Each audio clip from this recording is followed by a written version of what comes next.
Thank you all for coming to our tutorial. So our tutorial is about machine learning for survival analysis. My name is Chandan Reddy. I'm an associate professor in the Department of Computer Science at Virginia Tech. And I'm presenting this tutorial along with Yan Lee, who is sitting right here. He is a postdoc at University of Michigan. So he was previous to the postdoc, he was a PhD student in my group, and we worked a lot in this domain. Okay, so just to start our tutorial with the basic outline of our tutorial is going to be, first we will give all the different basic concepts on survival analysis with different applications and wide range of domains. And we will give a statistical perspective of this domain in survival analysis, several statistical methods for survival analysis. And then we will talk about the machine learning methods. And then there are certain related topics that we will cover towards the end of the tutorial. So roughly I will be presenting half of the tutorial, and my Yan Lee is going to present the rest of the tutorial as well. Okay? So in terms of the real motivation why survival analysis started, this is not a new field. This has been there for more than 4 to 5 decades, and it has been there in biostatistics community, and there has been a lot of work done in this domain.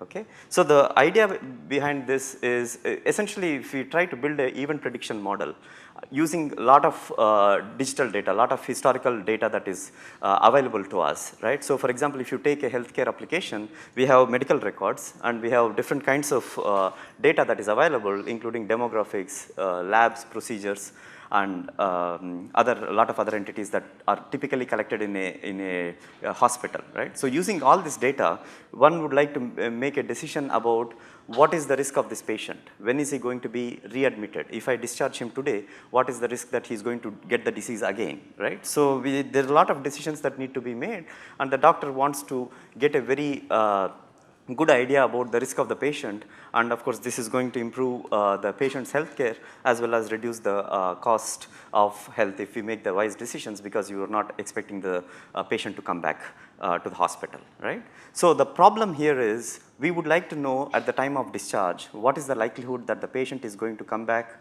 or the disease is going to recur in a given number of days, in T days, right? So to formalize this problem in a more methodological manner, so if we have time on the x-axis, we are monitoring set of patients. So here we are generalizing that to subjects, and a typical longitudinal study looks as follows, right? So we are monitoring set of patients or set of subjects, and we want to see when an event is going to occur. So in this healthcare example, death is an event, and we will talk about a lot other examples where a particular event of interest is being modeled, right? So in this application, we say death is an event. So the red square over here are the death events. So these patients, essentially we are saying this subject 2 has died after 2 months. So on the x-axis we have the time domain, the month domain. And now you will see in this study, you will also see some other things that are happening. So we see that these are the blue circles over here, for which we know that this particular patient, for example, subject 3 stayed there for 3 months, and we don't know the outcome of that patient after 3 months. So only we know the information of certain subjects only until certain point of time.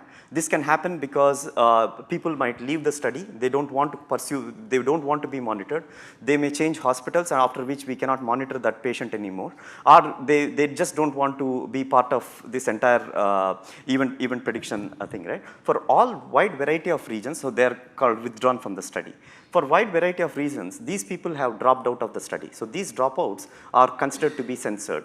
And of course, towards the end, so if you see subjects 1, 4, 8, and 9, they have completed the study. So we monitored them for 1 year, and they didn't have any event. So we know that they are the cases, they are healthy cases, and they didn't have any event. But of course, we don't know after 1 year what happens to them, right? So for all our technical purposes, we will use these, all of them are considered to be censored cases, or the outcomes are censored, which essentially means that we have some partial information about these patients, and beyond that point, we don't know what happens. They might die the day after, or they might live for years to come, right? So only until that point we have the information. This slide is very important because this really motivates the data mining community to think differently from what we already know or what we have been studying extensively. in this domain, right? So more about this work and the entire tutorial presentation is available in our recent survey article on this topic. And the slides, for those of you who came late, I think the slides are, all the slides are available in the tutorial website. Okay, so I should have pointed this out. So you don't have to take notes or, so it's, all the slides will be available, right? So now let's think about this problem, and we see that in this domain, in this particular problem, we can treat this as a classification problem. In a classification problem, all we have is positives and negative samples, and we say that, okay, because 3 people had the event, we know these are 3 positives and the remaining 7 are negative, and we can build a classifier just to identify whether the patient is going to have the event or not. Okay, this is the one simplest way to do this kind of modeling, this kind of analysis, right? Of course, the main problem is that in a classification model, we cannot predict the time to event of interest. So we don't know when the event is going to occur. We just know that patient is going to have an event or not. But in many practical applications, it's more important to know when the event is going to happen, because based on that, if you think about death as an event, everybody is going to die at some point, right? So just knowing death is going to be interesting or not is not a real thing to do, but we want to know when the event is going to occur, right? Most importantly, if saying 3 positives and 7 negatives is going to be a very unfair thing, because just because this guy is censored after 3 months, maybe he's going to die after 2 more months, right? So treating him as a negative is kind of misguiding the classifier, and it's going to induce bias towards the classifiers towards the censored cases, right? So we don't want to treat them as a negative example. And if we want to really do a classifier, we can build a classifier for each month separately, and then we ignore the censored cases. So if I'm building a classifier for 6th month, for example, we don't know, we want to consider this as a censored case. And we can keep on retraining the model for each different time point. And that's going to be cumbersome, and nobody really wants to do that for such a longitudinal study.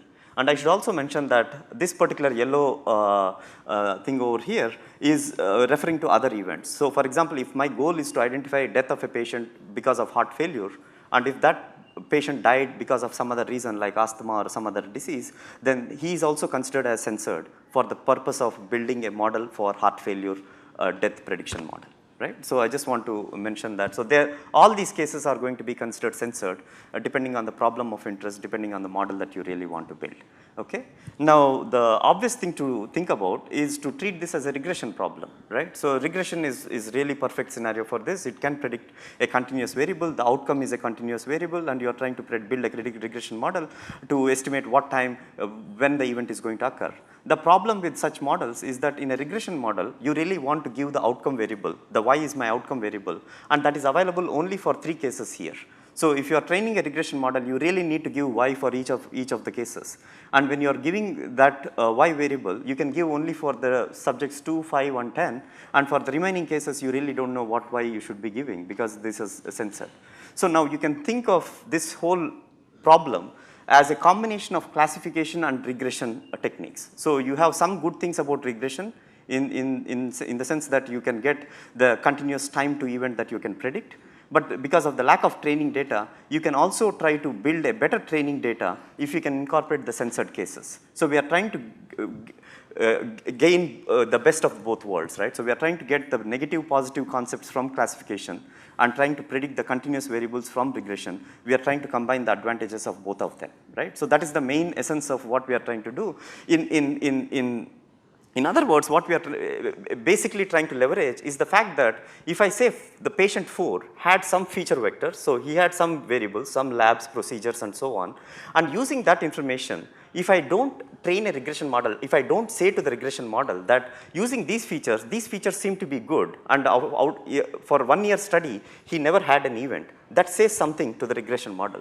So we are trying to strengthen the regression model by giving more information from these censored cases. So the censored cases cannot be ignored is the main message that I want you to get out of this.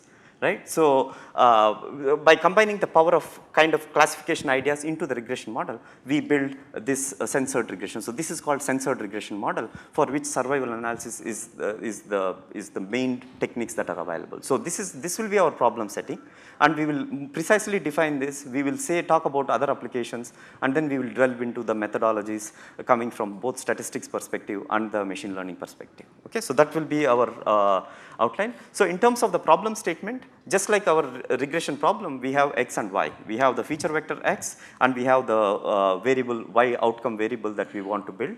And in addition to it, we also have a censored indicator, which is a binary indicator, which basically says that whether the instance had an event or not, or is the instance censored or not, right? So, this is the binary indicator delta I, which is basically is 1. Then the outcome is going to be the exact time when the event has occurred, and if delta I is 0, which is the censored indicator, then the censored time. For the previous case, for example, the yi is going to be 3 for this, and the delta I is going to be 0 because it's a censored case. Okay? So, now that we have this, the goal of survival analysis is to estimate the time of event of interest at any given time for a new instance j based on the feature predictors xj. Okay? So, this is our problem statement. The entire tutorial, this problem does not change. There are different settings in which we can do better, under different assumptions we can do better. So, for all the entire thing that we are going to talk about today, this will be the problem settings. And you should note that there are a couple of things about t. T is firstly non-negative and continuous variable, and Ti is latent for censored instances. And so, that is obvious because you do not know the actual event time that has happened for censored instances. Okay? So, this is about the problem statement, and this is the example application. So, if you have any questions, please stop me here, and if you want any clarity on this, you can ask the question now. Okay. Yes? Are you only trying to predict T or delta as well? No, but the censored status is given to us. So, based on the model, which is more richer than a regression model that does not consider censored, the testing data will be the same as a regression model. Only thing, the model is going to be better than a standard regression model, but once you have the testing data, you will always going to predict the T. Right? So, the goal of the model is to predict when the event is going to occur. Only thing is, because we are leveraging the censored data, the model is going to do a better prediction. So, the testing data does not include censored data? Yeah, because we do not know what happens to the, okay. So, that is about the problem statement and the application domain and what we are trying to study. And interestingly enough, we found several different applications. Though this problem has been studied extensively in biostatistics for healthcare applications, there are tons of other application domains where this problem arises. So, where you have the censored data, right? So, these are a couple of applications that go little detail because we worked on this domain. So, in the domain of education, trying to predict the student dropout in an undergraduate study or any program for that matter is a very important problem. And given a lot of data about the student, including demographics or pre-enrollment information, SAT score, all different kinds of exam scores, and the enrollment information about the funding status and so on, we want to build a prediction model to predict when the student is going to drop out. What is the likelihood that he is going to drop out within T days? Because in US undergraduate institutions, this is a major problem, especially in the metropolitan areas, where almost 50 to 60% of the students are dropping out within first 2 semesters. So, this is a very huge number for many universities, and it has been studied extensively. So, how to make sure we do right prediction for events, right? And so, of course, this is for university administrators and professors. It's useful to help make the study so to understand when the dropout is going to happen, and of course this educated society is going to be a better future, and the student is going to have a better future and better life if he does complete the undergraduate study, right? So this is in the domain of education, and other domain that we worked is in crowdfunding. In crowdfunding, though this is a crowdfunding domain is where if you have an idea, you don't want to wait for an investor to invest a lot of money into it, but if you want to just get some money from a group of a crowd, right? It's a group of individuals, just $5 or $10.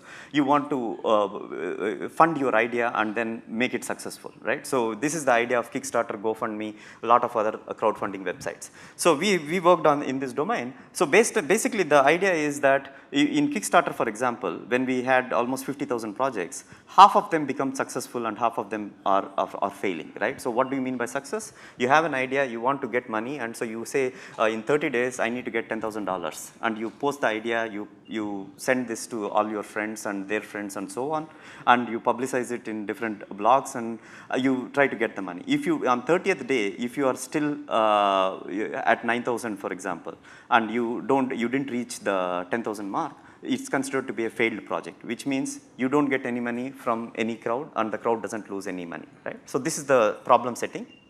And given all these features about the project, about the creator's history plays a significant role, about the social network of the creator, including Twitter posts and how many retweets that post has got, and all the social information surrounding this project plays a critical role in identifying whether the project is going to be successful or not. So for this particular problem, you will see the success of the project is the event of interest, and for all the failed projects, you know that that project stayed there for 30 days and it failed. But that doesn't mean it's going to be failed forever. Maybe if it was there for 30 more days, it would have reached success, right? So that is the event. So in this domain, you can see that lot of existing methods didn't work well compared to the survival analysis or censored regression methods, because all the failed projects, you learn something from the failed projects. You know what not to do, right? So that kind of information, it can be only given into a censored regression model and not to any other regression model like what we mentioned before, right? So this is a perfect setting for building a model that can leverage both from successful projects and the failed projects into a single framework, okay? So this is good for the investors who and the creators, project creators who are the inventors for certain ideas and so on. In the initial stages of their projects, they can get the money if they know if I release this project today, what is the chance that this is going to be successful in 30 days, right? So if they want to know that information, so again, this is a very important event prediction model, right? So this is something that we worked recently as well. And so this is useful for improving the local economy, and businesses will thrive if you are successful and so on. There are several other domains that I don't want to keep spending time on different applications. We want to get into the different techniques. So in reliability engineering, when the device is going to fail in the domain of engineering, it's a very important problem. Based on the device features and the usability of the device and so on, we would like to predict when the device is going to be fail. This is a traditional problem. This has been there for more than 3 decades in the engineering field. And durational modeling, again in the 90s, this was a very hot topic. You want to find when a person is going to get a job based on all the characteristics of the person and his resume and all these qualifications he has. When is he going to get a job? How long is he going to be staying unemployed? This is a very important problem, and it's called duration modeling in economics, okay? So click-through rate, I mean, some of you might be familiar with this problem. In computational advertising, you want to identify, given the ad, at what point the user is going to click the ad, based on the ad features, based on the user features, based on his history, and so on. For all these problems, you will end up seeing a lot of event data, but more than the event data, you will see tons of censored data, because the event never occurred for these cases. You can leverage those information into your regression model, essentially, right? So the last application I'm going to talk about is the customer lifetime value. How is the customer interested in buying this particular product? How much is the worth of the customer for my business? Is he going to buy certain products? What is the purchase pattern for this customer, and so on. Based on the customer and store information, you will be able to make the predictions. So for all these cases, you can see that there's a lot of history information, and you want to identify when the event of interest is going to occur. How long does it take for the interest to occur, okay? So I hope I motivated you enough with all these applications. So now let's get into the sort of the overall picture of what you're going to see in this tutorial, right? So in survival analysis methods, as I mentioned, there are these basic categories. The statistical methods, in statistical methods there are these non-parametric methods, semi-parametric methods and parametric methods. And then there are several machine learning approaches and then related topics. So this entire, I'm going to produce the entire taxonomy here, and we will be getting into each block one by one throughout this tutorial, okay? So in the non-parametric case, Kaplan-Meier estimator is a very popular one. So just looking at the outcome variable, and so then the Nelson-Allen estimator and the life tables. In semi-parametric, the fundamental technique in survival analysis is the Cox regression, and there are different variants of Cox regression: penalized Cox regression, time-dependent Cox regression, and boosting Cox, and so on. And within penalized, there are standard elastic net, ridge regression, ridge Cox, and so on and so forth. We will just briefly talk about all those methods, what are the advantages, why we need those methods, and so on. Under parametric, we have this linear regression models and the accelerated failure time model, which is a very popular model. Basically, they make a model assumption and they try to fit the model distribution to the data that we have, right? Just like any parametric model does, okay? But it does it in censored cases. So Tobit model is another linear model, and penalized regression, and so on, right? So, and then we will spend a large chunk of time on machine learning methods, on different techniques starting from survival trees, which are variants of decision trees for survival data, and Bayesian methods, neural networks, support vector machine, ensemble methods, and advanced machine learning techniques. So in the Bayesian methods, we will talk about naive Bayes and Bayesian network. We'll discuss more on these several techniques. Details will be provided to a certain extent, at least the basic intuition and how the algorithm works. And then under advanced category, we have new techniques that we developed on in survival analysis: active learning, multitask learning, transfer learning. You can think of these scenarios. Essentially, we were motivated by the fact that this survival analysis is almost untouched area for the last 1 decade. Before 1 decade, there was not much machine learning work done in this domain, but the entire thing that we are talking about in this region over here has been done in the last decade, okay, compared to statistical methods, which has been there for almost 4 decades, okay. And then the related topics, so there are some interesting problems that are related to survival analysis, which are not really discussed in detail. So at the end, last 20 minutes to half an hour, I will be talking about different directions that one can take, different applications of machine learning methods.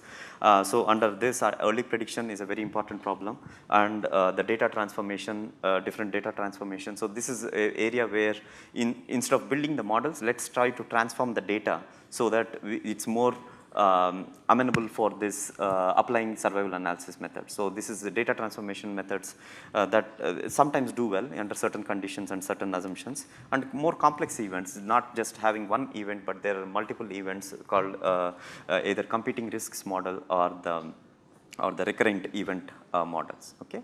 So this will be the overall layout. We will try to cover as best as we can each and every box, as I mentioned. So if you have any questions so far, what I mentioned, or if you see any concerns, just if you can let me know now.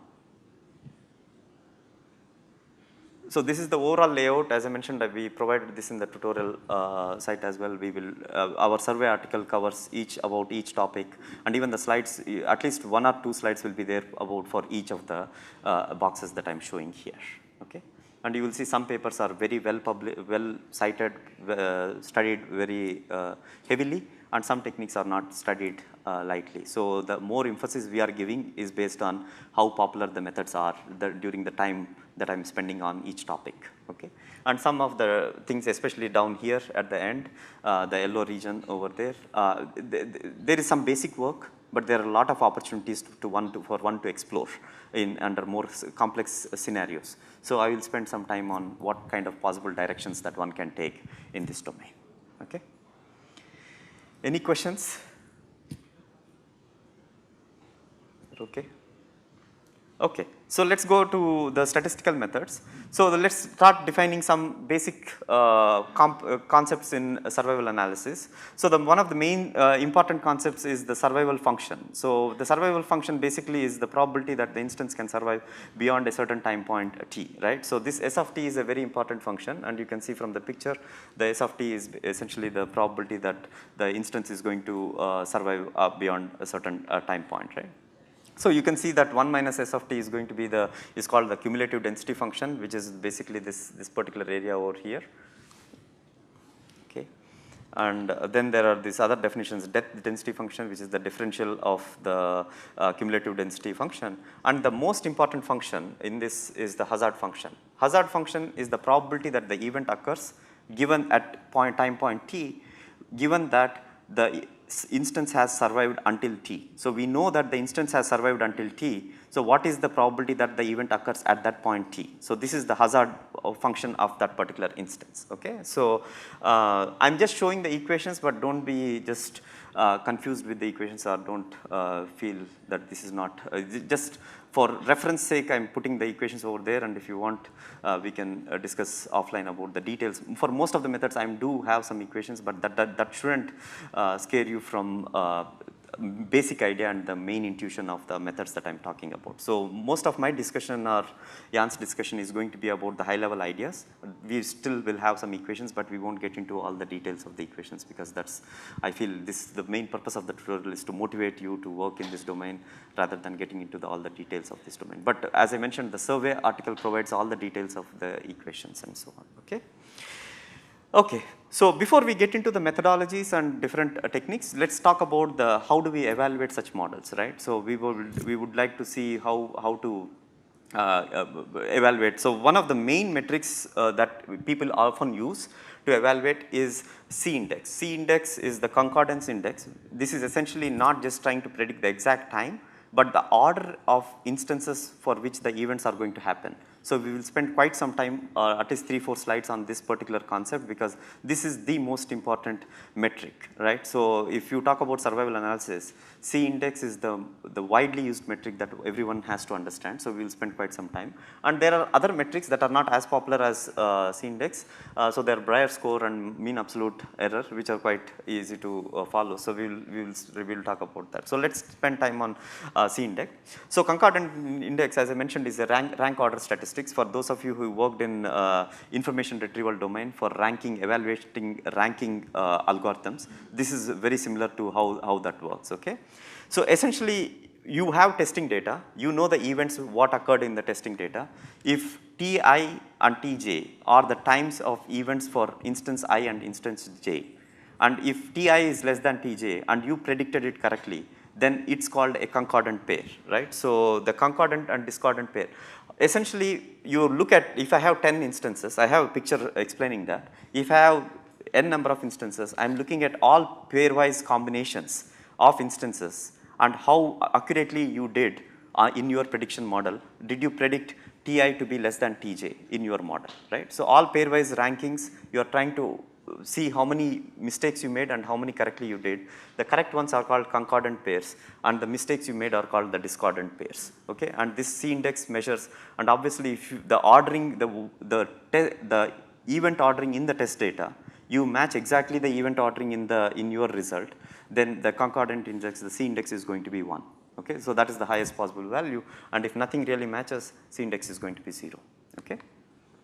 So this is what the concordance probability. Is Ti is less than Tj, given that Ti is the Ti hat and Ti hat is less than Tj hat, and so on. I think you get the idea, but if you didn't, the next picture should give you a very strong idea. So if you look at carefully how this is formulated, this is for a binary outcome. If I have only ones and zeros, you will see that this is identical to area under the curve, and we have some equations to show why this is equivalent to area under the curve as well.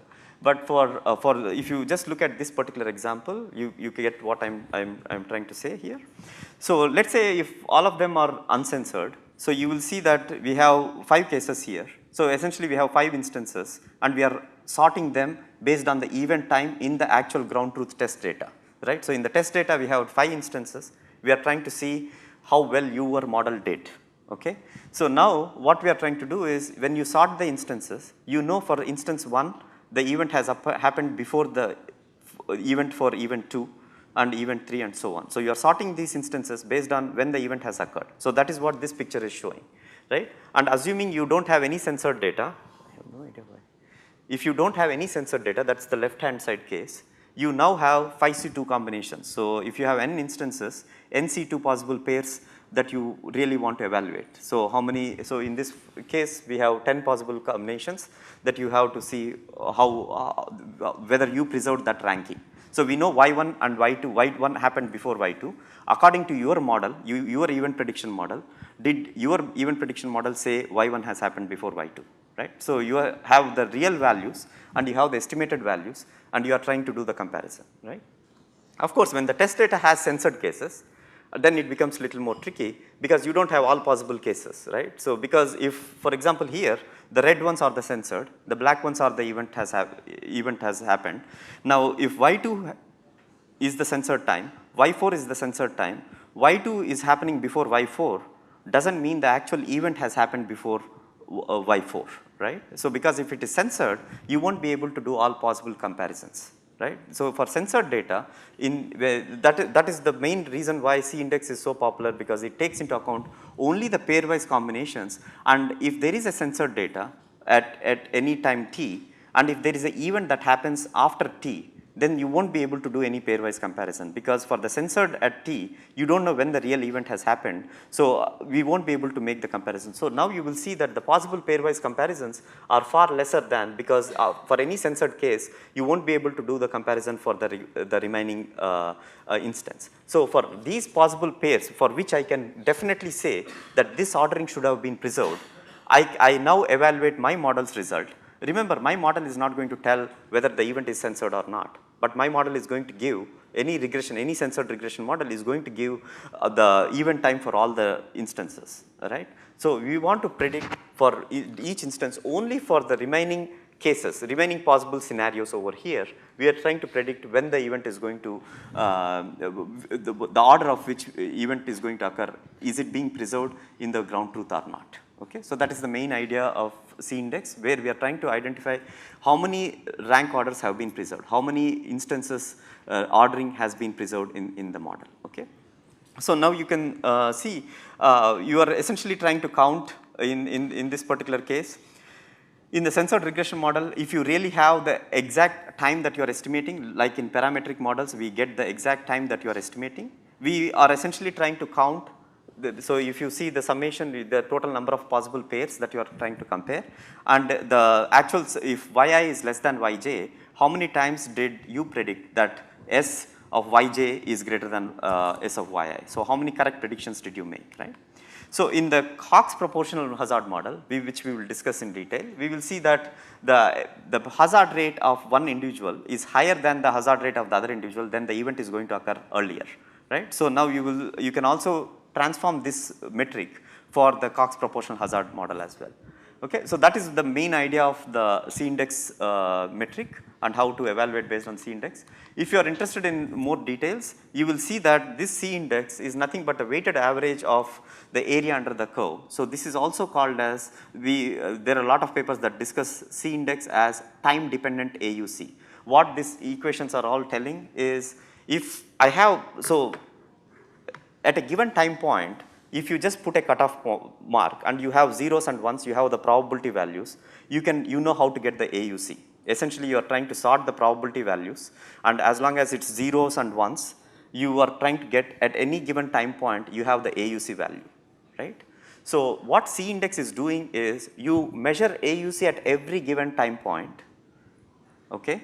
And at every given time, because it's a time dependent domain and you cannot rely on just one metric at a given time point, right? Because at a given time point you have binary outcome, either ones or zeros, right? You are taking AUC at every possible time point and you are taking the weighted average. In the early stage you have a lot of instances. As you go down the time, there are fewer and fewer instances, right? So you have weighted average of AUC values from the time 0 to time whatever the end of study time period is, right? So weighted average of AUC, weighted by the total number of samples that are available at that given time, So this weighted average of AUC is nothing but the C index. So this equations here is trying to prove that, right? So if you have AUC at a given time point, we know how the first one is the AUC at a given time point. How many orderings did you do it correctly? And we are trying to do this at different time points. So that's the main reason why C index is also called as time dependent AUC, and we are trying to measure this time dependent AUC. In many of the research works we will see the time dependent AUC is the right measure for us to evaluate how good a censored regression model is, okay. So that is the main idea of C index. And then the Breyer score, when we have binary or categorical variable, is basically weighted by the censored instances. When you have the Y estimate and the actual Y ground truth variable, how different are these? How different are these two values? And they are weighted by given weights. The weights are determined by different ways, but here we use the weights in the Breyer score. We use the weights based on the censored distribution. So if I have a lot of censored cases, so over here, so basically it's the weights of instances that are censored before t will be 0, but the ones that are censored after t will be more than t, because if g of y is a probability 1 by g of y, which will be greater than 1. So the weights are determined. So more censored cases you have already seen, the weight is the censored distribution value will be higher. So the weights of these instances will be lower because it's censored after the given point t. Right? So this is another metric that people often use in this domain. And then the last one is a very simple metric. It just ignores the censored cases. It just tries to give based on how well you predicted. So this is the mean absolute error. And so the delta I is the censored case is 0, and for uncensored, so only it considers the events, how well you predicted the events, and in the test data it completely ignores the instance which are censored. Okay. So this is about the metrics that are used for evaluating this censored regression models. And so the main provide the event time. Okay. So now let's get into the statistical methods. As I mentioned, the first class of statistical methods are non-parametric models. So any questions so far? Any things that need more clarification? Okay. Okay. So let's get into the statistical method. So as I mentioned, let's start now. So we are starting with the survival analysis. So first one is the statistical methods. In the statistical methods, the simplest class of statistical methods is the non-parametric models. Okay, so the non-parametric models, the KM estimator, Kaplan Meier estimator, for most of the longitudinal studies, even without survival analysis, without censored regression, you will see a lot of papers talking about if you have the outcome variable, if you know the time of event of interest of certain set of instances, you want to understand what is the distribution like, how often the events are occurring, how often the deaths are happening, right? So you just try to plot what is happening with respect to the outcome variables, right?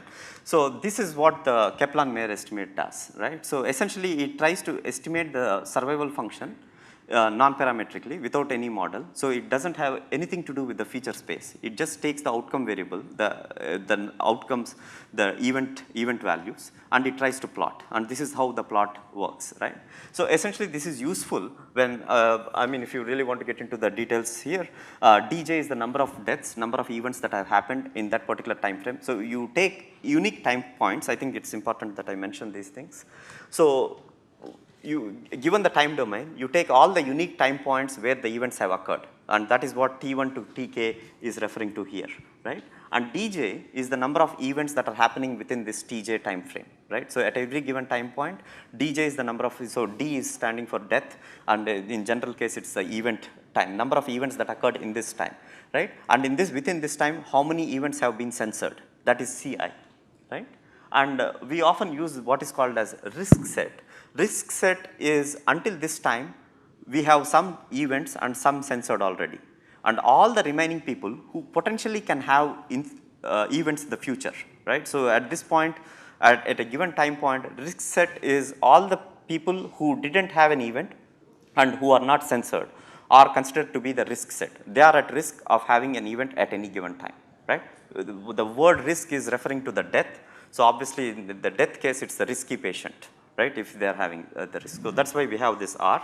And you will see that Rj is equal to Rj minus 1. The previous risk set we had, and the number of events that occurred and the number of sensors that happened in this particular jth window. So that's how you get this equation over here, right? The very simple formulation for Rj. Okay. The main reason why people want to study this KM estimator is because they would like to do a comparison with two different groups. So you give a group of people who are suffering from a disease, you give the drug to them, and you don't give the drug. So these are case control studies in bioinformatics or many biomedical applications. You want to understand the behavior of survival for these two groups of patients, right? So in that case, you can see that as the more number of people are having the event or more people are dying, the survival probability goes down. And the rate at which the survival probability goes down for different groups are comparable using this simple plot. Though this plot looks very simple, it does tell a lot of good things about what is really happening with this drug or with this particular study. So it's very popular estimator. So anytime you do a longitudinal study, KM estimator is the most popular one that one always often uses to understand what happens in this particular case, right? So I have some more details about this survival outcome. So this is a typical data. We have 40 patients, and we are sorting the patients on by the number of days they took to have the event or for being censored. And here 1 is the event, the death has happened, and 2 and 3 are referring to censored cases. So based on this data, one can calculate what will be the survival probability at every given point using the KM estimator, using the Kaplan-Meier estimator. And we can compute at any given, so time is 21 days, the status, so the event has occurred, so DI is 1 for all these cases. As we go down the list, we can compute the survival probability based on this simple equation of how many people have died and how many are still in the risk set, based on 1 minus the number of deaths and number of risk set. Using this probability that is being multiplied, 0.975 is multiplied with again the new term. So you are keeping on multiplying this term and you are computing the survival probability at every given time point. So for computing the survival probability, all you need to know is how many deaths have happened, how many censored. Based on that, you can compute how many are still at risk.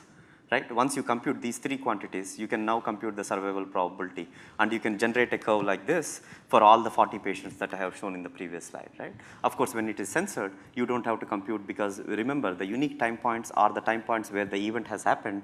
So for censored case, you don't really compute the survival probability, and you can keep drawing the curve, and you can also generate for the entire data, the standard deviation, and you will get the curve like this. So this is how you generate a Kaplan-Meier curve. Of course, there are a lot of tools that does that, but this is the main idea of a Kaplan-Meier estimator, okay?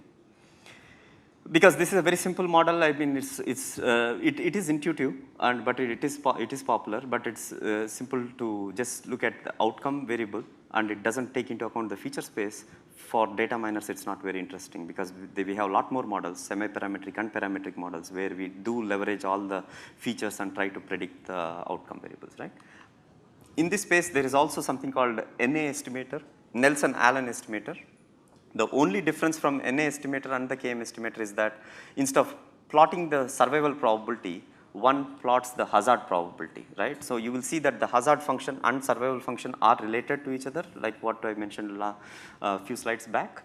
And you are just measuring what is the hazard probability for all the instances over a period of time, and using that you can compute the survival function. And essentially, all these plots, if you just don't want to get into all the details, this tells what is the survival, this is the survival function. It's an estimator, it's a non-parametric estimator of the survival function. If for a given study, how are people surviving, right? So when are the deaths happening? That is just a plot of that, right? And that does take into account the censored cases. So that's all it is, okay? And how to compute those probabilities are the ones that I'm showing out the details for. Okay, and using this, we can also give the hazard, based on the hazard values, you can also generate the survival function probabilities, right? And of course, when you have a lot of instances, you don't want to build for each possible time point. And the easiest way to do it is just approximate the window, right? So instead of getting it each time point, computing the probabilities, if you have thousands of patients, it's not feasible how to estimate for a long time, right? So for doing that, there is a clinical life table, and so the clinical life table basically is an approximation of a KM estimator. So you will see from the next slide how to really easily, and again this is a non-parametric model, and so from this particular slide you can see that instead of taking at every time point where the event has occurred, we are now looking at half-year window. So in this study there are like 3 years or 4 years of study. So for every half year, let's just try to see within this window how many deaths have happened, how many are censored, how many are still at risk. Okay? So now this is an approximation, it's a crude approximation to the KM curve, but when you have a lot of data, this crude approximation is the one that people often use. So that's the reason why this, so and again the details are slightly different, because within a window, we know that within the window how many deaths have happened, how many censored have happened, but saying how many people are still at risk, we need to average out different values. So instead of using R risk set directly, we are going to use the R hat I, which is basically the given over here, Rj hat over here, Rj minus Cj by 2, right? So you will see a curve like this, which is a crude approximation to the KM estimator curve. So this is called clinical life table. Once again, this is very similar to KM estimator. It's just an approximation where you don't consider all the time windows. You just consider a set of time points where you want to see the curve going. Okay. So that is the clinical life table, and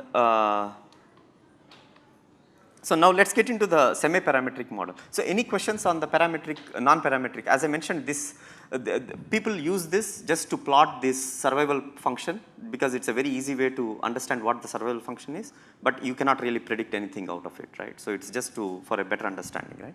So the other thing that I mentioned is the semi-parametric model. This is the most important model from the statistics point of view. So in statistics, if people are talking about survival analysis, 90% of the time they are mentioning the semi-parametric model, which is the Cox regression is one of the famous models within this semi-parametric family. So we will just give some basic idea of this Cox-based models. Okay. So we will talk about why this. So this is where we are at. So semi-parametric approaches, and so let's talk about the Cox proportional hazards model. So as I mentioned, the basic idea of this survival analysis is to estimate the hazard function. One of the main components is to estimate the hazard function, trying to identify if I know that this person has survived until this point, what is the risk that he is going to have an event at this particular time point. So that is the hazard function, and we are trying to estimate the hazard function h at a given time point t with a feature vector xi. So now the feature vector comes into play, and this is this becomes more interesting, right? So the basic model over here is that it's a combination of two things. One is what is called as a baseline hazard that is common across all patients that we have, all instances that we have in the data. So that is h naught of t, h0 of t over here. I think it's easy to use mouse. Okay, yeah. And then we have this exponential of x beta. So the beta x, this is just a simple linear model. Beta is the coefficients, x is the feature, and now you are trying to learn these beta coefficients for a given x, and based on the y values or the event times that are given to me, right? So now this part over here, the baseline hazard, which can be anything as long as it's a continuous function and it has certain simple properties, arbitrary non-negative function of time. Right. So once you have any baseline hazard function, you are multiplying it with the exponential of this x beta, beta x. So this is going to be a semi-parametric model, because we are combining a non-parametric component, which is the baseline hazard function, which we also call as nuisance parameters. So these are the parameters that we don't learn in the likelihood function. So once we have this parameter, the baseline hazard function, which is commonly given to all the instances, now the feature vector comes into this parametric part. So this model is a semi-parametric model because it has a non-parametric component, which is the baseline hazard, and the parametric component, which is the linear model that we have over here. And so based on this equation, now we are going to fit in a hazard function. We are going to learn the hazard function and the survival function accordingly, right? So as I mentioned, h naught of t is the baseline hazard, and it can be it can be any arbitrary non-negative function of time, and this is a semi-parametric model, right? So this model assumes certain things. So one of the fundamental assumptions this model makes, which may not be true in certain applications, but which is true in several other applications, is that it's a proportional hazards assumption, which basically is given as for two given instances, that the hazard rate, the ratio of these hazards between any two given instances is not going to change over time, right? So if I know xi and xj, two patients, I have these features, and the hazard rate of these two, the ratio, so it doesn't change over time. This is what the model assumes, and depending on the application you are working on, it might or might not be suitable, right? And this assumption is called PH assumption, which is the proportional hazards assumption, right? And which the standard Cox model assumes. Yes. So once you have the data, you can just check whether this, the hazard rate, once you have the hazard rate values, you can just check once you build the hazard function for these instances, you can check whether the hazard rate is going to change over time given any given time, right? Just based on the hazard function values. Right? So now once we have the hazard function, we can now compute the survival function, right? So once we have the survival function s of t, which is already given, exponential of h of t times the exponential of the x beta, and so we have the baseline, just like the baseline hazard function, we have the baseline survival function, which is independent of the feature vector x, right? So the h naught of t is not easy to optimize for. Remember, if your goal is to just identify the c index based on the ordering, based on the hazard function I can directly do it. But if I have to identify the exact time when it happens, h naught plays an important role. So only when I have to, see for example in certain applications where if it's a hospital readmission and I want to identify who are the patients at risk. I have 1000 patients I'm going to discharge today, and I'm going to, I want to identify who are the 10 most risky patients. Now I just want an ordering, right? Because I have resources for these 10 patients, I can put them back in the hospital bed.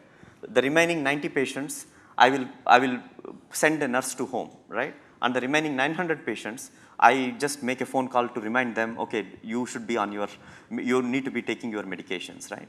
So if your goal is to just identify the ordering of the risky patients, right? Hazard function is going to tell me who is at higher risk, right? But if your goal is to estimate, okay, what is the probability that this guy is going to come back within 30 days?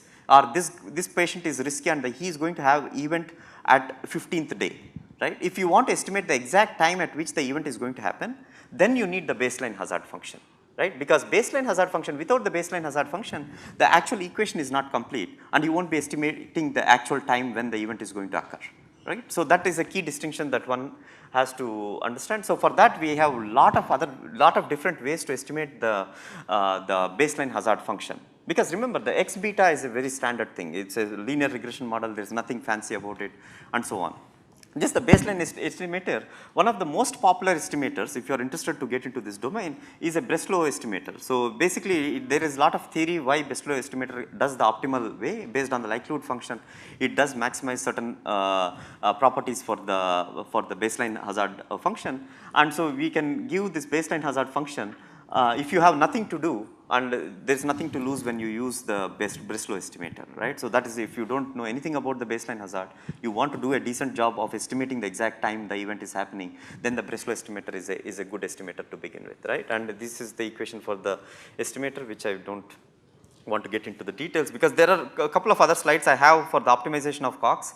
I don't want to get into all the details of this. I don't want to consume your time, but if you are interested, the material is there, you can look into it. But the basic idea is that you are trying to estimate the probability, the survival probability or the hazard probability of a particular individual compared to the remaining set of the individuals at a given time t, and the remaining set of individuals that you are comparing against, which is at the denominator over here, is the hazard rate of the individuals who are still at risk, who didn't have the event at that given time point.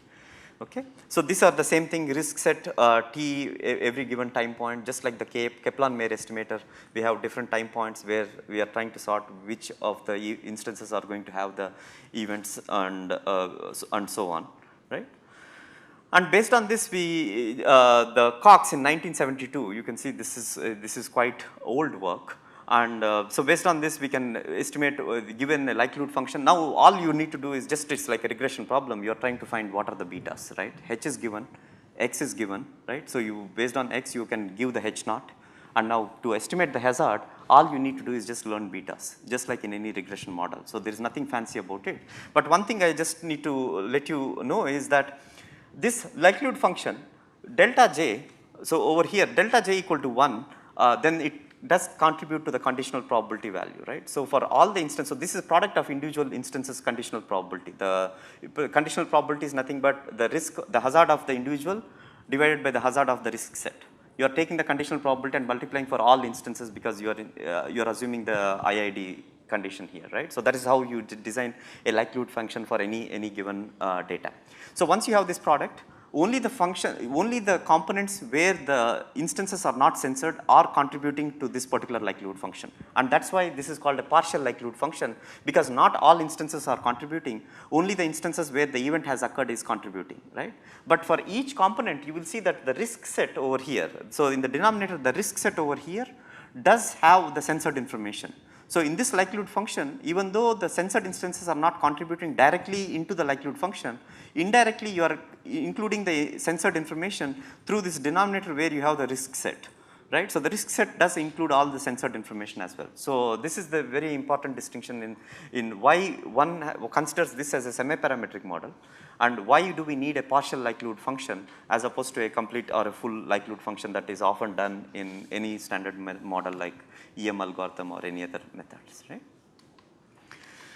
So now then the standard one, right? You just do the optimization based on the likelihood function. You take the log of it to simplify things, and you take the Newton-Raphson method or any other optimizer to get the beta value. So essentially we are trying to identify these beta coefficients. Once we have the beta coefficients, we can take beta x. Given a new test case, we can take beta x and we build the exponential of beta x, and then using the hazard function, we will estimate the hazard function.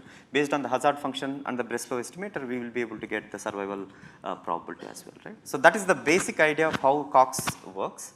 And as I mentioned, this has been there for almost 4 decades now, and many people in statistics have been working on it. It's a semi-parametric model. If you have to take home one particular method in statistics domain that does a survival analysis, that will be Cox regression. And some of you might have heard about this, but this really is a very powerful method. It's a very popular method. Any method that you develop in survival analysis should be using Cox model as a baseline for comparison. Okay, so that is the bottom line of this particular topic, right? Of course, once there is a likelihood function, once there is a beta estimator, one can do a lot of things, especially regularization, right? So in last decade, there has been significant advances in the machine learning community on regularizing these betas, right? So just like in standard regression models, there are different regularizers that one can use in this likelihood function, right?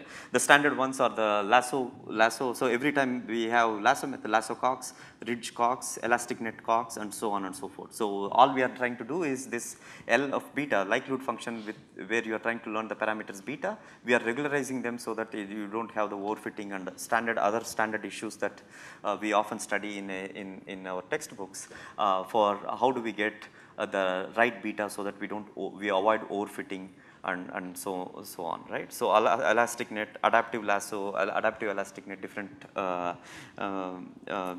weight values for the elastic net method and the lasso methods, and then the Oscar net, which is Oscar Cox, which is a graph-based penalty term. So we will give a little bit details about it. As you know, lasso is about sparsity. If your model, you don't want to take all features into account, so I think I don't want to repeat all the things that you might know already. And ridge Cox is when you have correlated variables, it does well. And elastic net is a very popular method. It does well in real applications. So in healthcare applications, especially in the models that we worked on, when you have features that are correlated, medications, procedures, when you have a lot of features that are correlated, elastic net based models do very well, because it does include some level of sparsity and it does take care of the correlations of the variables into account. So the elastic net based models, at least we were kind of successful with those methods. And then the Oscar Cox. So this is the summary of the regularized Cox. I do have a couple of slides on the different techniques around this method. around each of the methods. So lasso Cox is the L1 norm penalty. It does feature selection. It handles, it automatically chooses the right features and selects only few set of features. Several extensions are there like adaptive lasso, fused lasso, graphical lasso, based on different, again the same idea of feature selection, but it does at a very deeper and deeper level. So graphical lasso, for example, takes the inverse covariance matrix and tries to build a model based on that information. Fused lasso, it tries to give penalty based on the consecutive terms that beta terms that we try to get. And Ridge Cox is the L2 norm based penalties. So the shrink these values together. So when you have correlated features, usually the L2 norm based penalties do well. So the elastic net Cox and the kernel elastic net Cox, so some of these are our own works. And the Oscar Cox. These are methods that do well when you have correlated features. So elastic net is basically a combination of L1 and L2 norms, right? So it's a linear combination of L1 penalty and the L2 or the squared L2 penalty. Kernel elastic net is where you have the elastic net model, but you take the kernel correlation matrix instead of putting beta square, you take the beta transpose times the kernel matrix. Kernel matrix is nothing but the correlation matrix of the instances. So you take that as a kernel matrix and then you put the beta. So instead of beta square, you take the kernelized beta transpose times kernel times the beta, and so you will get that, right?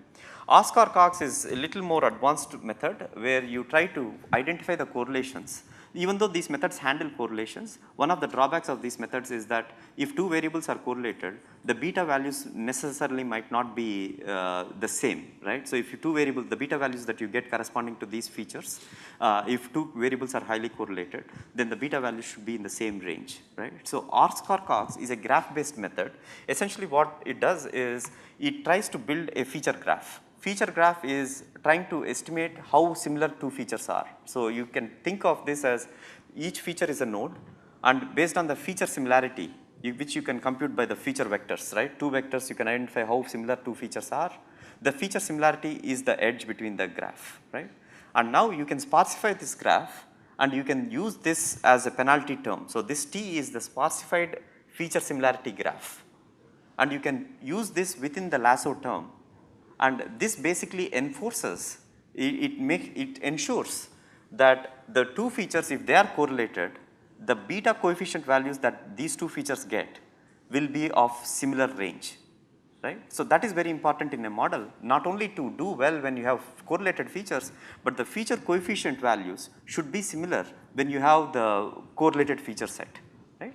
Of course, this Oscar has been there in the linear regression or other regression models before, and now we used this for the Cox-based model, just like any other penalty terms that in the regularized, and it does very well in the healthcare applications, at least the ones that we worked on. And so this was published in ICTM conference last year, right? Then there are not, yes?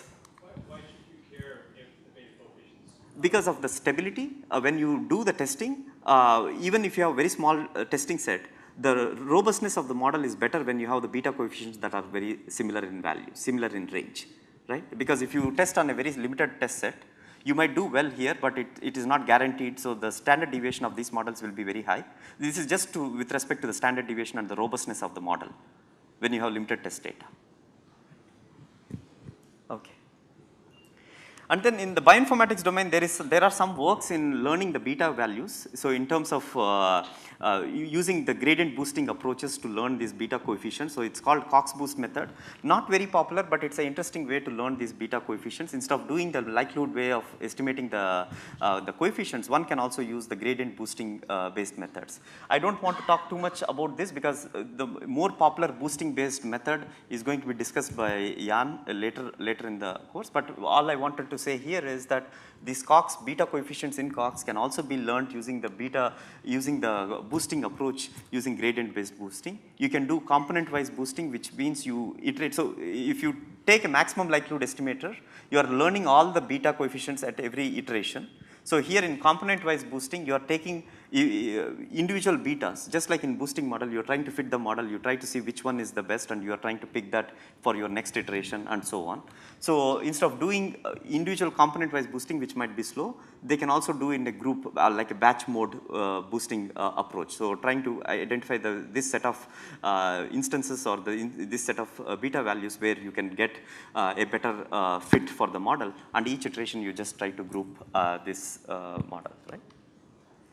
So the last thing that before I give it to Jan, I think what I want to talk about is the TD Cox model, which is the time dependent Cox model, wherein the basic models, all the models that I spoke so far, the outcome is of interest. So you're trying to build outcome variables, you're trying to build a model that estimates the event, it tries to predict when the event is going to occur.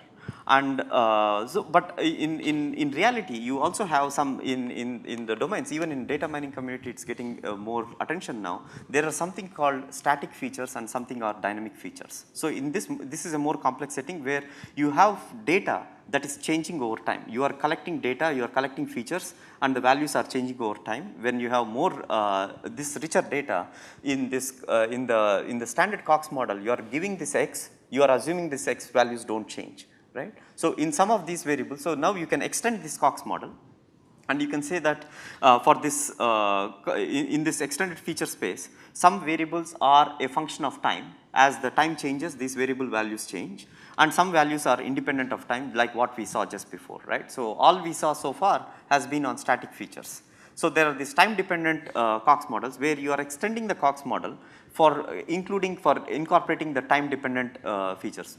People can do it in different ways. One simple way is to do based on counting process, and this is where some opportunities do lie, because this is kind of I wouldn't say it's completely untouched area, but there are a lot of machine learning advances that one can make based for improving the counting process or the TD Cox model, right? So TD Cox model is basically you have the first component, this time independent component over here was something that we had seen before, and then we have this time dependent component which you have to extend in the exponential. Instead of taking just the linear combination of x and beta, we also need to have this other parameters alpha j, and you multiply it with the time dependent variables. And so because of this, the hazard rate now, the hazard ratio of these individuals is going to be time dependent, and the pH assumption that we talked about before is no longer good in this case, right? So it doesn't hold, this model doesn't assume, doesn't hold the pH, the proportional hazard, right? So without going into all the details of how this model is optimized and all the main ideas, but the main message that I want you to get out of this TD Cox model, right? So is that people in this community use counting process. Basically, if there is a variable change, you try to put it as a different instance, and you take the static features again, and you put the new values as a totally different. So in this example, for example, S1 had only one particular row. S2 at some point so S2 was, so what this is telling is S2, which has 2 rows here, is monitored for 30 days. On 20th day, there are new values. So the smoking became 0, so he stopped smoking, and the weight values have changed. So these are the time dependent variables, and some things like gender and race, all these are time independent variables. They don't change over time, right? So once we have these time dependent variables, all this counting process does, or many of the existing statistical methods do, is basically try to put, whenever it changes, you try to put the same static features and create another row, and you put the dynamic features, change the value, and you make this as a group of variables, right? And so for S3, for example, we have 2 different points where the values have changed, and so we monitor 20 days, 20 to 30 days, and 30 to 50 days, and now the event didn't occur until even at the end of 50 days, right? Whereas for S4, we monitor again, and so the values have changed, and the event has occurred at the end of 120, at the end of 80 days. And you are decomposing this one particular record into multiple records based on how many times the values have changed based on the different features. So this is what people do in statistical community, and then apply Cox model or the TD Cox model and all these fancy methods. This is where I think there are a lot of opportunities of using multitask learning, because static features are something that are common, right? If I'm being monitored for 3 times, and the fact that I'm the same person should be leveraged, and that is what the statistics community don't do at this point with the basic models, right? So by using multitask learning, there are some papers in the data mining community which says if you have static features and you have dynamic features, by leveraging the commonality in the static features across time, when you have the dynamic features that are changing, we can build a multitask learning model where each one is a task and these tasks are being shared. Because the static features are common, there is a lot of sharing that one can do from one record to the other record. In this case, S2 is the same person, so there should be something in common. So that is what the multitask learning methods are good at leveraging, right? So towards the end, we will talk about a lot of such new things that one can do, and there is a method called stratified cogs which also takes care of this particular problem that I mentioned.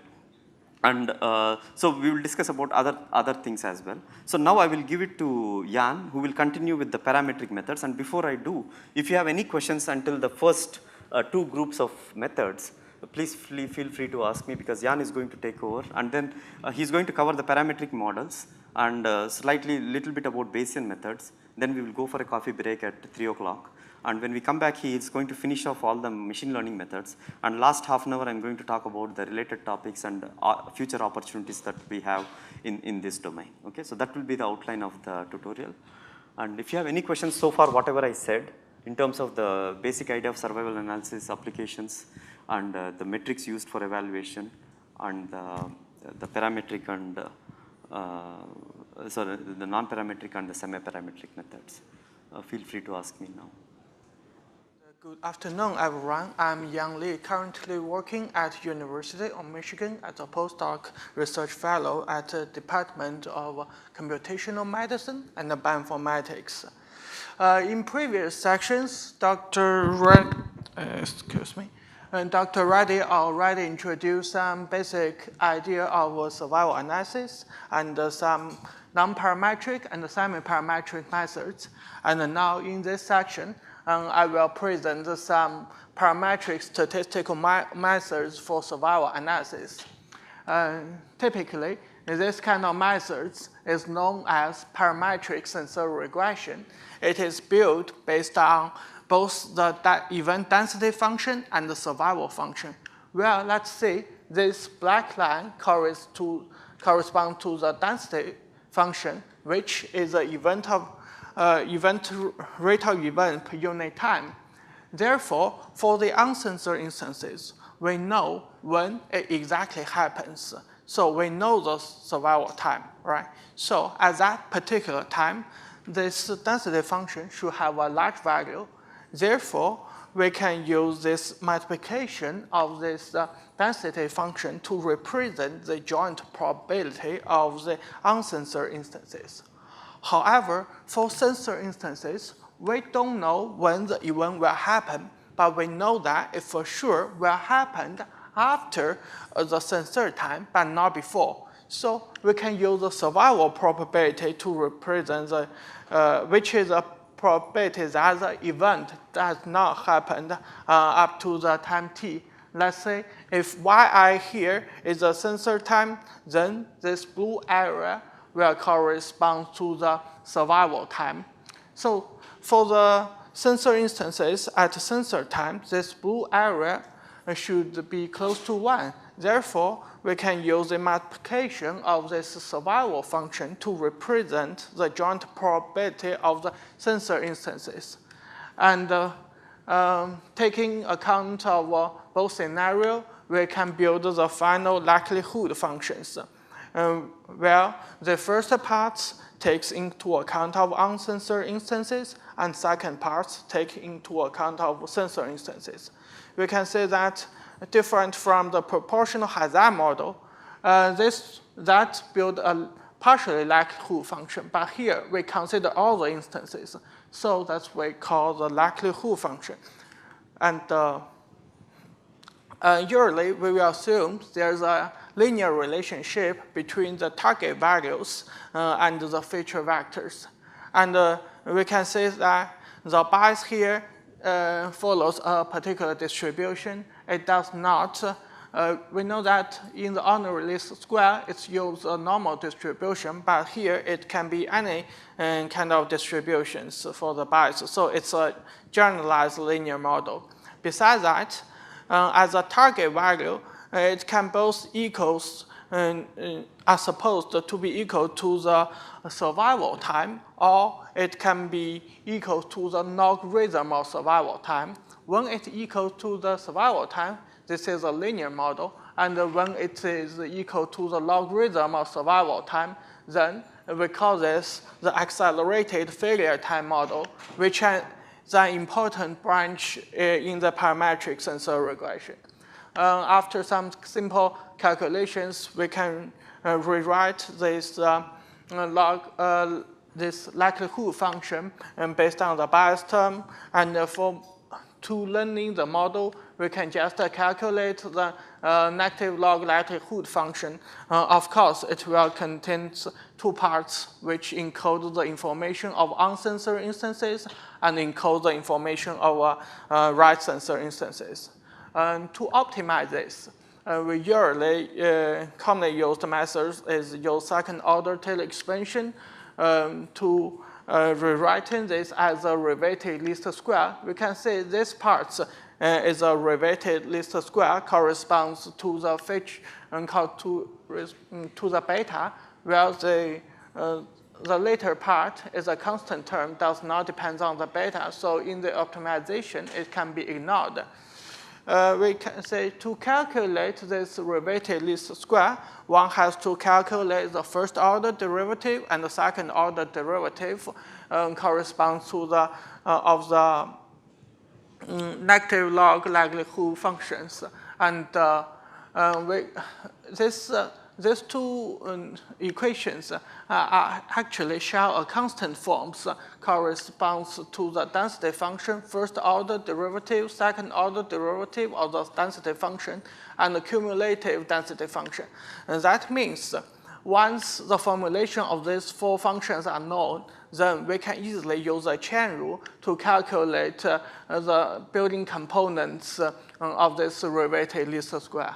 Of course, in recent works, we can add some penalization terms and to enable the model deal with some prior assumptions. First, for example, we can add the lasso or the elastinite to help the model alleviate model overfitting in high-dimensional data set. Okay. After talking about this framework, now I would like to introduce the positives and negatives of this kind of approaches compared to the approaches which Dr. Reddy just mentioned, the semi-supervised, the Cox proportional Haddad model. We can say that this model is very easy to interpret. It's very intuitive to use the density function to represent the information of the uncensored instances and use the survival function to represent the information of censored instances. So it's very intuitive. And rather than Cox model, it can directly predict the survival time. From previous introduction, we know that in the Cox model, one can only predict the risky factors directly, the X beta, but to get the survival time, more works need to be done, and especially if you want to get a good prediction of the survival time, so you have to very carefully choosing the baseline hazard function. But here, it avoids that. And another advantage of this model, kind of model, is it is very accurate and very efficient when the data actually follows a particular distribution. Actually, in one of our previous work, which just mentioned by Dr. Reddy, in the crowdfunding domain, we first will use a Kaplan-Meier curve to draw overall distribution of the survival analysis for all the groups. And we observed that these two red curves are actually very approximately similar to the cumulative density function of the logistic distribution, and therefore it means the logistic distribution or the log logistic distribution might be a good parameter for this particular problems. And in our paper, the result shows our assumptions, and we can really say that the logistic and the log logistic performs well than other models and other distributions. And so this this example shows the advantage of parametric regression methods. But the disadvantage of this kind of model is also very obvious. That is because the model performance strongly relies on the choosing of the distribution. In that particular problem, we likely find a good distribution to represent the survival data. But we cannot always have this good fortune. So sometimes for high-dimensional problems, it is very hard to get or choose a very good distributions. In the next slides, I will talk about some commonly used distributions. And for the previous frameworks, any questions?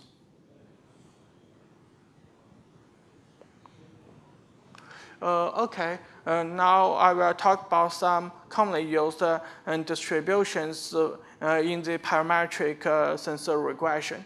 The most easiest one is the exponential distribution, where it assumes that the hazard function is a constant term which does not change during all the times. So it is the nearest easiest one, but it does not have flexibility. And so there's another extension, the Weibull distribution, which is the most widely used distributions in the parametric sensor regression. Well, we can say that under different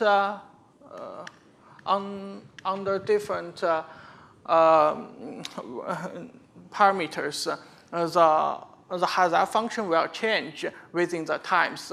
Therefore, it is more flexible than the exponential data distribution. Besides these two distributions, the logistic and the normal distribution are commonly used.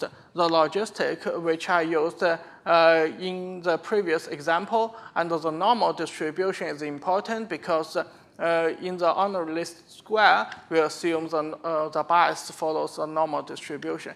Besides these two distributions, the log logistic and the log normal distribution, actually in those two distributions, we assume that the logarithm of the survival time follows the logistic or the normal distributions respectively. So this actually corresponds to two concrete accelerated failure time models in survival analysis. And so after talking about those commonly used distributions and the framework of the parametric sensor regression, now I would like to introduce some important concrete models. The first model I want to introduce is the Tobit model. It is important because it is the first attempt which attempts the linear regression and to handle the problem, to handle the censored observations. We can say that this model exactly follows the framework which I just mentioned, and the bias term follows a normal distribution. Therefore, the optimization can also follow the previous mentioned framework. Just use a second-order Taylor expansion and get the related least square and optimize the corresponding least square or the regularized least square. Besides this, the Berkeley-James regression is another important concrete accelerated failure time models. We can say that in this model, we assume that the logarithm of the survival time is linearly dependent have a linear relationship between the features. Therefore, this is the accelerated failure time model. And the estimated target value of this model, we can say this part will be equal to the logarithm of the survival time if the survival time is known. That is when the delta I is equal to 1. But this expected the target value will equal to the expectation of the logarithm of the survival time, conditional on that the logarithm of survival time should be greater than the logarithm of the censored time for the censored instances. Because as we know from previous discussions, on the right censored scenario, the true survival time should be always greater than the censored time. And now we say the key points will be how to calculate this expected value conditional on this inequality. And we can say actually it can be calculated based on two parts. Where the first part is the expectation of the observed time, logarithm of the observed time, and the second part is the expectation of the bias conditional on the inequality constraints. And we can say that in this red box, this function is actually the density probability conditional on that the event does not happen until the censored time. We can, in this Barclay-James regression, different from the models and the framework we previously discussed, where they have to choose a particular distribution. Here in this Barclay-James regression, they use a Kaplan-Meier curve estimator to approximate the survival function. And of course, we can use the survival function to calculate the cumulative density function. That's 1 minus survival function. And to use this stuff to approximate the cumulative Hazzard function. Therefore, as the Kaplan-Meier curve can encode some overall assumptions or overall distributions of a group of patients, so it can provide a better way, a better distribution than a randomly selected distribution. Therefore, if you don't have a particular idea about what distribution you should select, in this frame, then this Barclay-James regression will be a very good model you can use in general. And we can say that once this the expected target value has been calculated, then the least square are often used as an empirical loss function in the Barclay-James regression. And similarly, as other methods, the penalization can be also added to this least square, such as the SU or the Estimator penalize, and to deal with the high-dimensional data set to alleviate model overfitting. We can say to estimate the model, coefficients of the Barclay-James regression and the Estimator Barclay-James regression, one have to only first calculate this expected value, which is equal to the logarithm of the survival time if the survival time is known. And for the censored instances, we can just use a beta which is learned from the previous iterations and then calculate this expected value. And once this has been, this least square equations has been formulated, then we can use the standard optimization algorithm. For example, for the least square, the gradient descent, and for the penalized least square, we can use proximal gradient descent or use the coordinate descent-based methods. Any questions so far?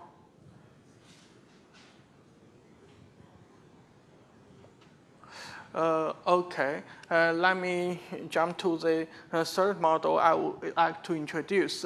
It's called regularized weighted linear regression.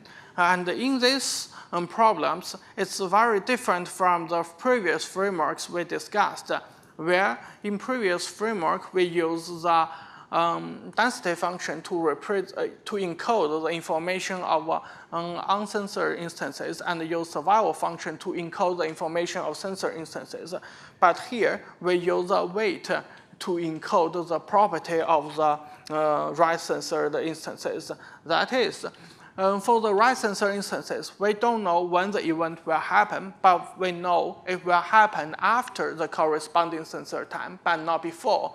So if the estimated survival time of a censored instances is less than the censored time, then it's definitely wrong, right? But if the estimated survival time is greater than the censored instances, then it falls into the right range. So we can say that case 2 is a better estimator than case 1. Therefore, in the model, we would want to introduce more penalized to case 2 and less penalized, introduce more penalized to case 1 and less penalized to case 2 to encourage the happening of case 1 and alleviate the happening, to encourage the happening of case 2 and alleviate the happening of case 1. And to achieve this, the easiest way to do is using the weight to control this. Therefore, we can add more weight to the censored instances whose estimated survival time is less than the censored time, and get less weight for the censored instances whose estimated survival time is greater than the censored time. Particularly, this will be the formulations. We can say that Wi is equal to 1 for all the uncensored instances. That is, for all the uncensored instances, this will be an ordinary least square, right? But for the censored instances, if the estimated value is less than the target value, we will give a tau because as a weight, which is a number greater than 1. And because we want to add more penalized. But if the estimated value is greater than the censored time, then we will set the weight to 0 because one cannot calculate the difference between a latent survival time and the estimated value because you don't know when the true time is. So based on all the information you have, you cannot get that information. But it falls in the right range. So we just set the weight to 0. And here in this graph example, in this picture, I will show a graph example of this kind of models and show the ideas behind this works. We can say that the blue star and the blue dot all correspond to the observed time. Therefore, if we fit on the least square, we will have this blue line. But actually, the survival time of the corresponding blue dot should be greater than the be higher than the blue dot. And so, using this model, we can fit this red line. We can say that actually, this red line is a better estimator or better approximator for all the survival times, which include both the blue dot and the red dot. Okay. Besides this kind of stuff, we also propose, based on this similar property of the right censored, we also get this self-training framework for censored instances. The self-training is nothing but training the model using its own predictions. Therefore, firstly, we will train a base model, and then based on this base models, we will do an expectation of the survival time of all the training data set. And therefore, we can say that if the predicted survival time of our censored instances is greater than the censored time, then we think it's falls in the right range. Therefore, we can use this and to approximate the survival time of the censored instances in the next training loop and update the training side accordingly. And this training process will stop once the training data set won't change anymore. Any questions so far? Okay. Let me go and jump to this part. The Bayesian survival analysis models. We know that the Bayesian survival analysis models is an important branch and a lot of exhaustively studied in the literature of statistics. The Bayesian approach views encode the prior knowledge from a different perspective than regularization methods. In regularized regression, or what we call the penalized regression, some regularization terms are used to encode the prior assumptions. But in Bayesian method, the prior assumptions are used by using some prior distributions. Now I would like to talk the basic Bayesian framework, where we know that standardly, based on the data set, one can have the assumptions. One can build a log likelihood function and therefore get a likelihood estimator of the model coefficients. But in Bayesian network, besides this, we also assume that the model coefficients is a random number actually generated from some prior distributions, which is called pi theta. So in the Bayesian framework, based on both the prior distributions and this likelihood function, we can therefore inference the parameter of the data based on a posterior distribution. But usually, we see that the denominator of this posterior distribution does not have an analytical solution.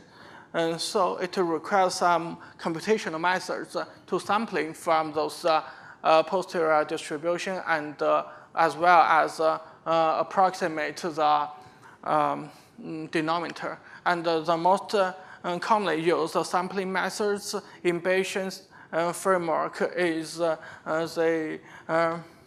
Markov chain Monte Carlo methods.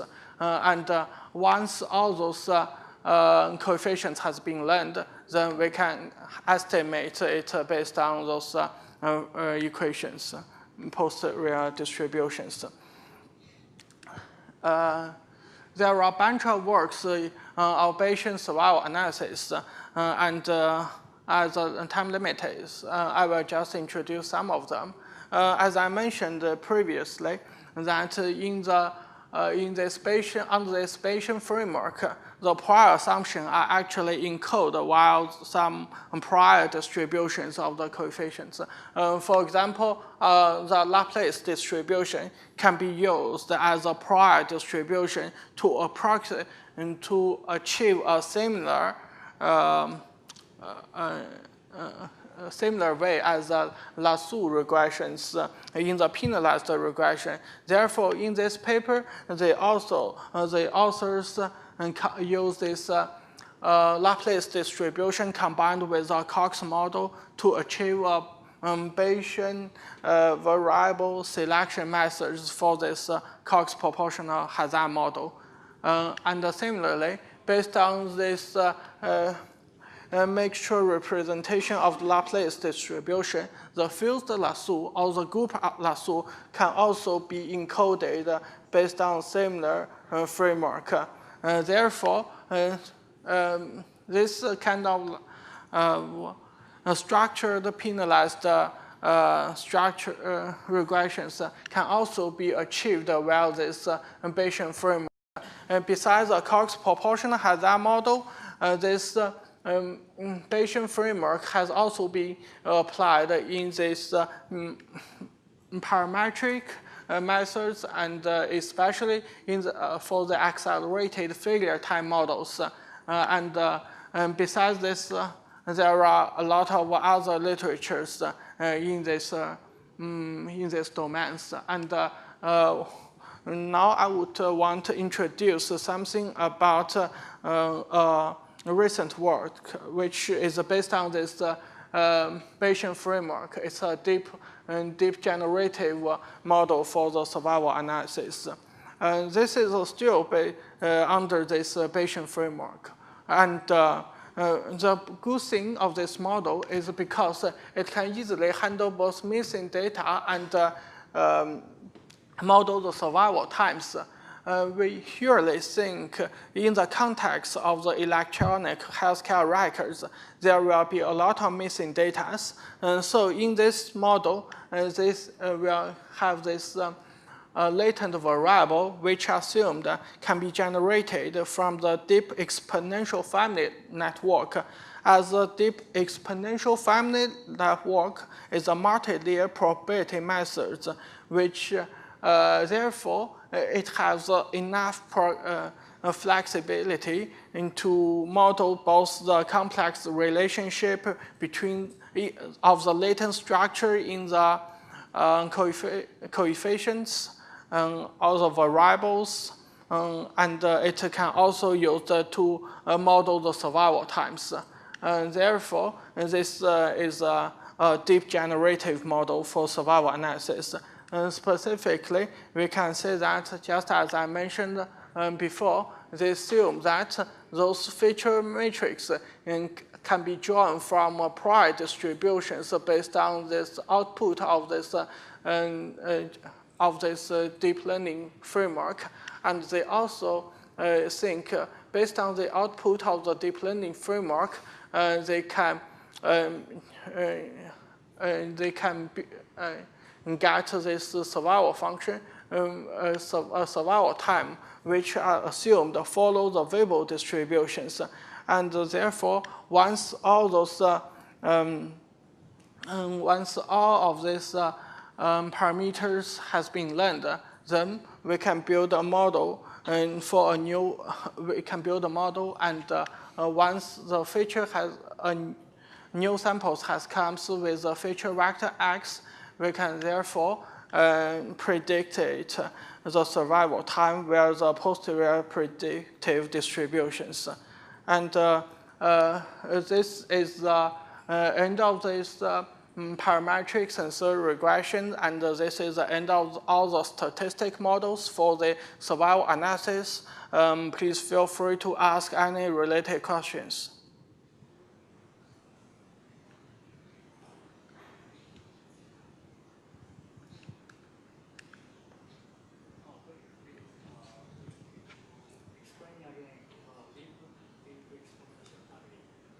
The exponential, this one, the deep exponential family. Yeah, so this is a kind of a multi-layer probability that each layer can be is a exponential family of distributions, and then they use a neural network to approximate this. So based on the neural network, you can have multi-layers. Then you can have a deep exponential families. We can say both the exponential distribution, the Weibull distribution, which I discussed, is also belongs to the exponential family of distributions. Yes. Yeah, that's also based in the family of exponential distributions.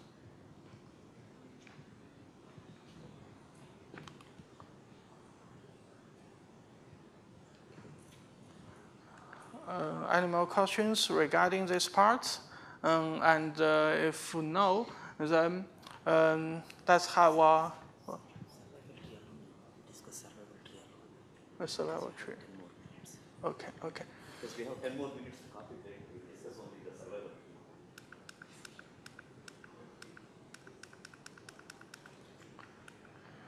So survival tree, which is actually the first model which I want to discuss after the coffee break, but as we have time here, so I would like to introduce something about it. So it is this model is built based on the machine learning perspective, because we know that the tree-based methods is an important branch of methods in both machine learning and the data mining community, where they want, and the survival tree is similar to the decision tree, which built by recursively split the tree nodes, and we can say a node of survival tree is considered pure if all the instances belong to that specific node are survived for an identical span of time, all the survival distributions in that node are similar, then the tree will be considered to be pure. So we know that in the tree building, the most important thing is how to split the tree nodes, right? In the decision tree, the gain or the entropy are the most commonly used. But here, the log rank task is the most commonly used dissimilar measurements that estimate the survival difference between two children nodes. For each node, it will examine every possible splits for every possible features, and then find out the best split, which will maximize the survival difference between the two children nodes. In this way, the tree can be built recursively, and it can also use the cutting methods as we usually use in the decision tree. Now I would like to introduce more about the log rank test. This is the most popularly used dissimilar measurement in the survival tree. So the log rank task is built based on a series of 2x2 tables at each distinct time,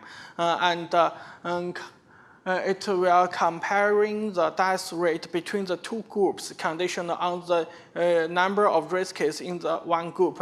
Let's say if we have a k number of deaths or distinct death times, then at a particular, maybe let's say the jth time points, we can build this table where the D0 j is the number of death patients as the jth time in group 0, and D1j is the number of death patients at jth time for group 1. And similarly, we can have the number of risky patients for both of these two groups at this particular time. Therefore, we can, based on this a series of these tables, we can have this formulation of the log rank test. We can say the numerator of the log rank task is nothing but the squared sum of the deviations between the expected time and the true time. We can say the D0j is the true number of death time observed in the group 0, but the formulation in the back will be the expected number of deaths in the group 0 from its parent node, right? So, and the denominator will be the variance of this. So we can say if the death number of death patients in this group 0 is very different from its expected from its parent node, then we will think there are enough dissimilarity between those child node and its parent node. Therefore, we can use this as the splitting measurement. To be noted that this is built not just based on one time, but it's built based on the series k times. Therefore, it's an overview of it. And we can say that this test statistic gets bigger as the difference between the observed and the expected value gets larger, or the variance gets smaller, and it will follow the chi-square distribution under the non-hypothesis, there is, if we think the child node or the its parent node doesn't have any difference, then that is a non-hypothesis. I